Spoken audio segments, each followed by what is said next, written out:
महाभारत युद्ध खत्म होने के पश्चात आखिर क्या हुआ, जाने महाभारत से जुड़े इन टॉप 6 रहस्यों को। कुरुक्षेत्र में अनेकों योद्धाओं के मध्य हुए महाभारत के भीषण युद्ध के बारे में तो हर कोई जानता होगा, जिसमें पांडवों ने भगवान श्री कृष्ण की सहायता से कौरवों को पराजित किया था।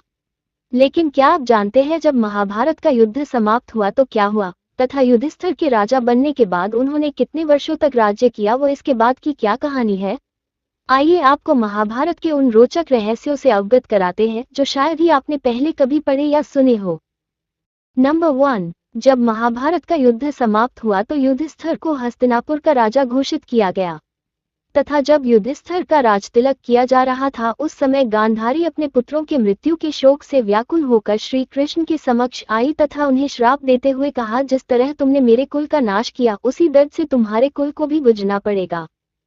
नंबर 2, पांडवों ने हस्तिनापुर में पूरे 36 साल तक राज किया, परंतु उधर द्वारिका में भगवान श्री कृष्ण को मिले श्राप के कारण वहां की स्थिति बिगड़ने लगी थी।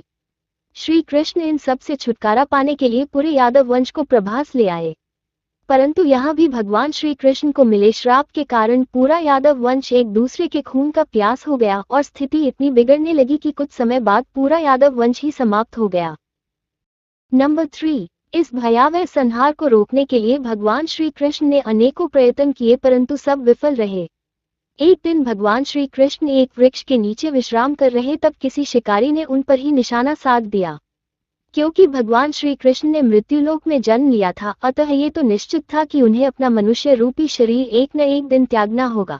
अतः भगवान श्री कृष्ण अपना शरीर त्याग वैकुंठ धाम की ओर चल दिए। इसके बाद व्यास जी ने भी युधिष्ठिर को ये बता दिया कि अब आपके जीवन का उद्देश्य समाप्त हो चुका है। नंबर 4, ये वही समय था जब द्वापर युग बस अपने समाप्ति की ओर था तथा कलयुग का आरंभ होने वाला था। यही देखते हुए युधिष्ठिर ने हस्तिनापुर का राज्य अपने पौत्र परीक्षित को सौंप दिया तथा स्वयं चल पड़े हिमालय की ओर अपने अंतिम यात्रा की तरफ। युधिष्ठिर के इस यात्रा में उनके साथ उनके चारों भाई और द्रौपदी भी उनके साथ चल दी। नंबर 5, हिमालय के रास्ते बहुत ही कष्टों और बाधाओं से भरे हुए थे, जहां पर यात्रा करना बहुत ही कठिन था। धीरे धीरे कर सब युधिष्ठिर का साथ छोड़ने लगे। आरंभ हुआ द्रौपदी से तथा अंत में भीम ने अपना शरीर त्यागा। कारण था अपने घमंड से उपजी अलग अलग परेशानियां। केवल धर्मराज युधिष्ठिर ही अपने शरीर के साथ स्वर्ग के द्वारा तक पहुंच पाए। इस पूरी यात्रा में एक कुत्ता भी उनके साथ था। नंबर 6, स्वर्ग के दरवाजे पर पहुंचते युधिष्ठिर के साथ आया वो कुत्ता यमराज में परिवर्तित हो गया। वास्तविकता में वो यमराज ही थे जो सारे रास्ते उस कुत्ते के रूप में युधिष्ठिर को स्वर्ग का मार्ग दिखा रहे थे।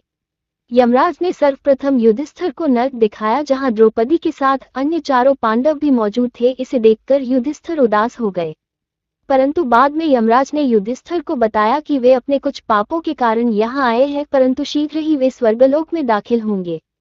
इस तरह समाप्त हुई महाभारत की संपूर्ण कथा और श्री कृष्ण की लीला, तथा साथ ही हुआ द्वापर युग का भी अंत और पृथ्वीलोक में आगमन हुआ कलयुग का, जिसे आज हम और आप जी रहे हैं। ये कथा सुनने के लिए आपका बहुत बहुत धन्यवाद। अगर कथा अच्छी लगी हो तो वीडियो को लाइक, शेयर और चैनल को सब्सक्राइब जरूर करें। कमेंट में राधे राधे जय श्री कृष्णा लिखना ना भूलें।